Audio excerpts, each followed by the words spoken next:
Hi, this is Babatunde and welcome to Pick a Sin.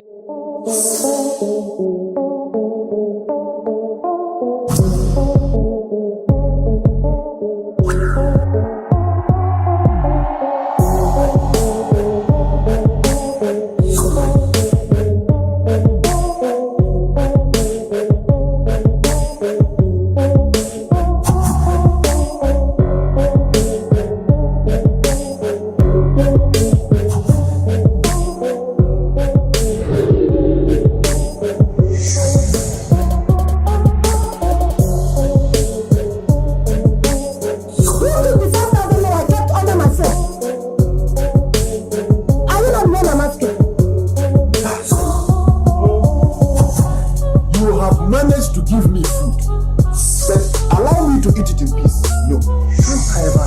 You will not let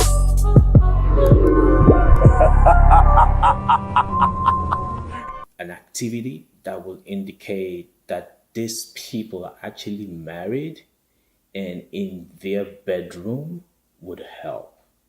Okay, so it's important that these little details, informations are passed across to the viewer. You just don't leave it to assumption. So we see two people lying on the bed in a s in they look like there's some form of intimacy, which is fine. There's no problem about that, but we just need some detail, some information to help us understand what is going on from the beginning. Okay, so we need to be aware of that. So let's go on and see. Why don't you just answer that phone? It's the maid. Yeah, what if you want something? Well, honey, why don't you worry less about what the maid wants and start giving me Okay, food? did you? All right, so did you just see that?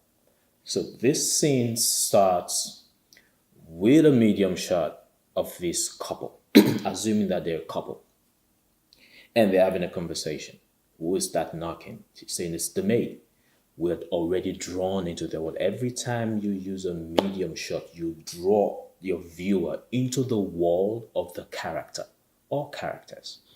Every time you use a medium shot or a kind of shot that is close to your character, you are pulling us into their world. That is what you are doing with that shot. That is the interpretation of a medium shot and of a close-up shot.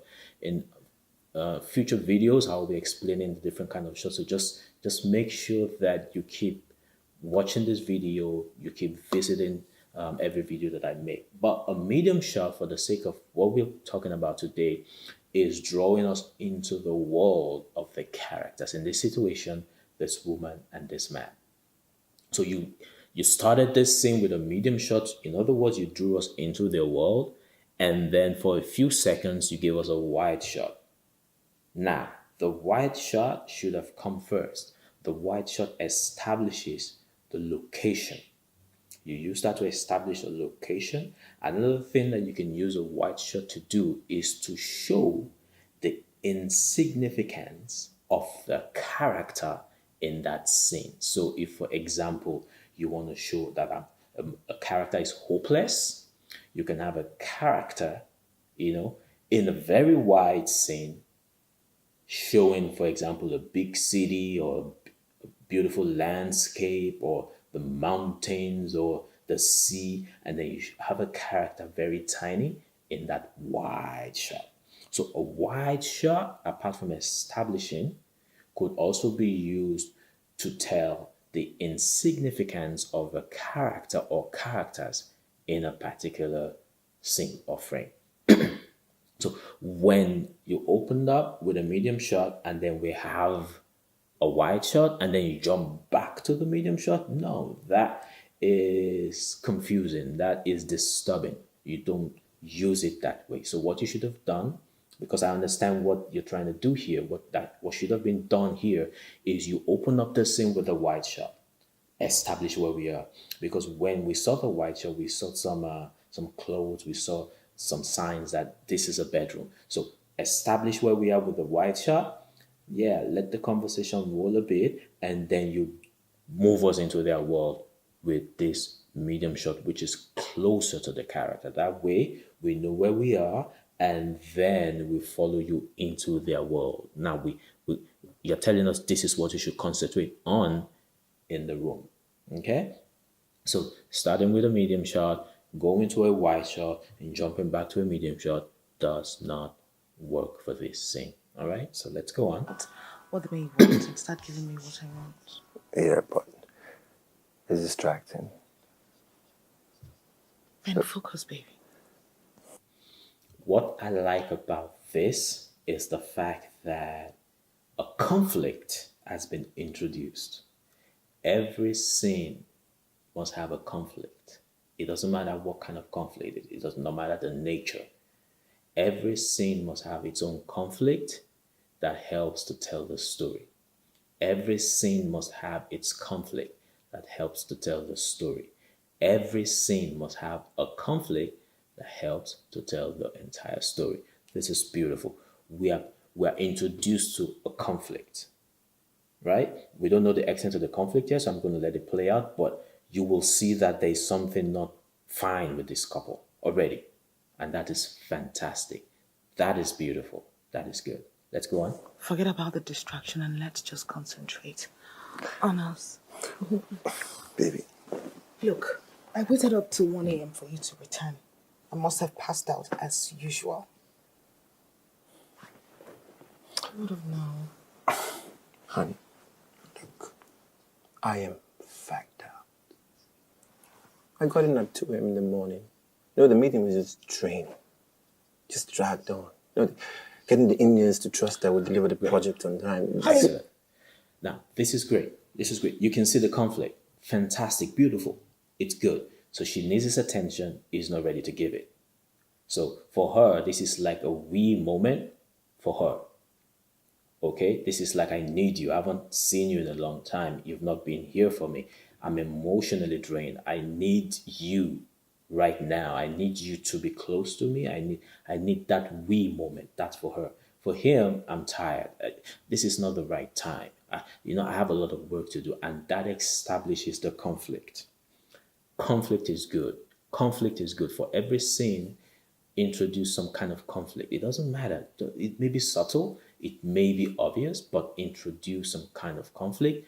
That makes it interesting. That makes us engaged, because really, that's how we live life. There's always some form of conflict. There's some form of there's a goal, and there's something that challenges us in achieving those goals. That's conflict. So here the goal is she wants that we moment.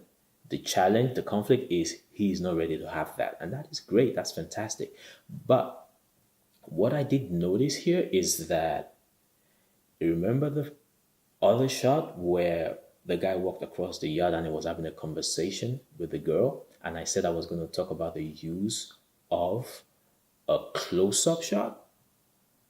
Now, this is where the close-up shot should have been used, like a real close-up shot, okay? And the conversation should have been going back and forth in close-up shots. Why?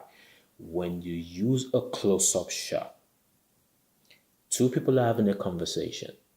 When you use a close-up shot in the midst of a dialogue, you are trying to say that these two people are not at that instant. There's no unity. Okay, you're trying to separate them, even though they're having the same conversation. You are trying to tell us that at this time in this conversation, even though they're married, even though they're close, even though they know each other, but at this time there's an argument, so they are not together. And that is the essence of a close-up shot. A close-up shot isolates a character. So when two people are having the conversation, you are isolating them, telling us there is something wrong with this family at this time, which is how it should be. When you use a close-up shot when there is no intimacy between two people, it is unnecessary. Okay, you could use an over-the-shoulder for that. You could use a two-shot like we saw. Okay, but a close-up shot isolates characters. So here we have a conflict. Though they're married, now a close-up shot going back and forth of both of them would have been fantastic here. But you get to see that what we're saying is two shot and going back and forth over the shoulder. Two shot going back and forth over the shoulder. No, the over the shoulder shot, just like here,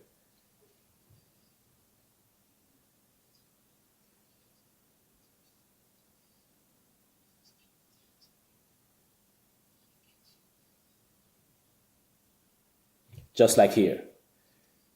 So an over the shoulder shot, just like here. What is the use of an over the shoulder shot? So an over the shoulder shot in a dialogue or in a conversation is trying to tell us that two people have information about something, and or two people have information about something or should have information about something, right?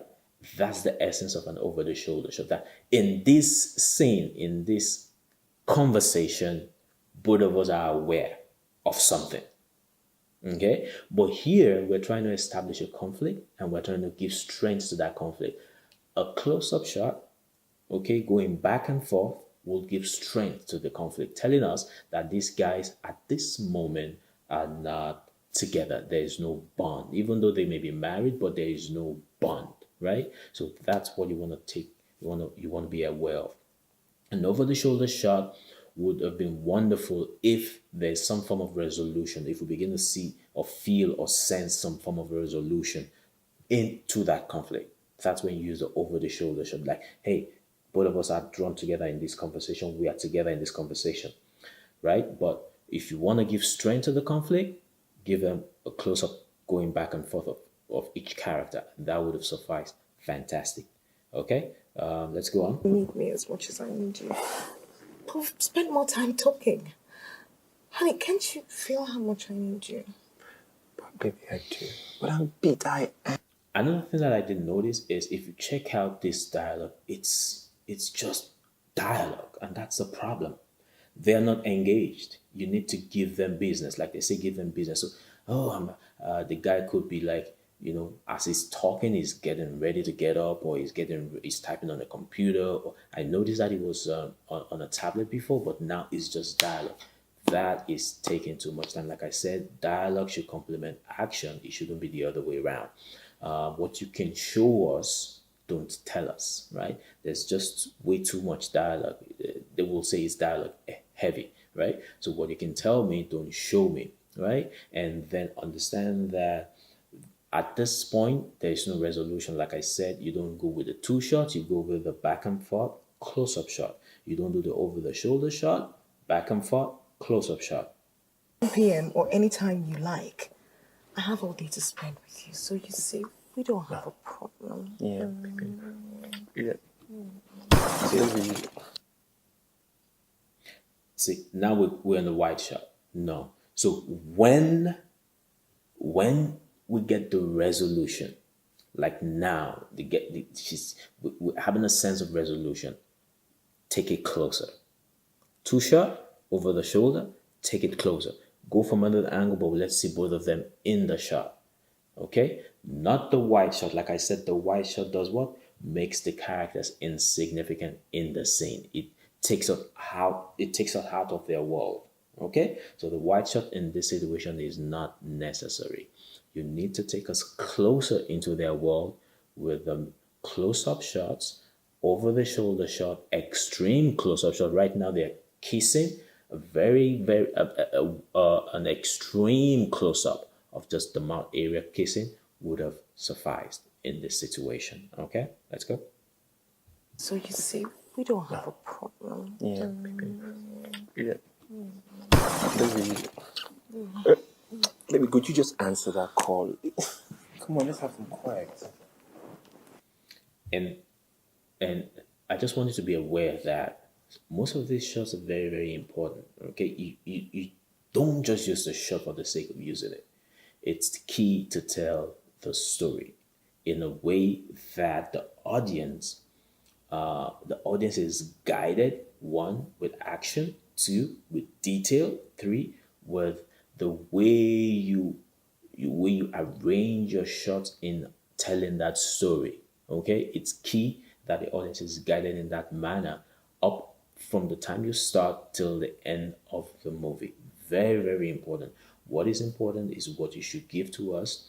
Don't give us unnecessary information, and don't dwell too long. Once you pass the message across, move to the next thing. Once you pass the message across, move to the next thing. I hope you've enjoyed it today. I hope this has been rich. I hope you've learned one or two things. Let me know what you think. You don't have to agree with me. That is why everybody's going to do it differently. Like in this industry, there is no set rule, but you need to understand the rules for you to be able to break the rules. Okay, so let me know what you think. Let me know if how you would have filmed this. Let me know if you would have done it in another way that I've not explained, and I would have you, if you've not done this yet, subscribe. I would love that. Give me a feedback, hit the like button, let me know what you think. And like I said, I'm still your boy Babatunde, and this is Pick a Scene. Thank you. See ya.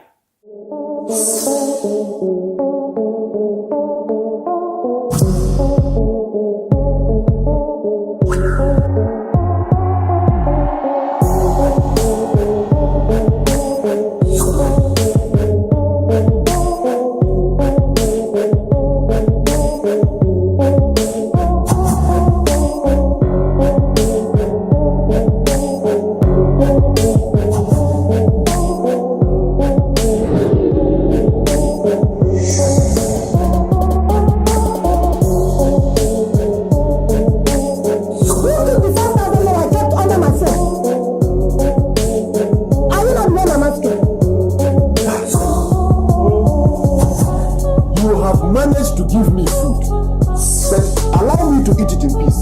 No, can't I ever? You will not let go.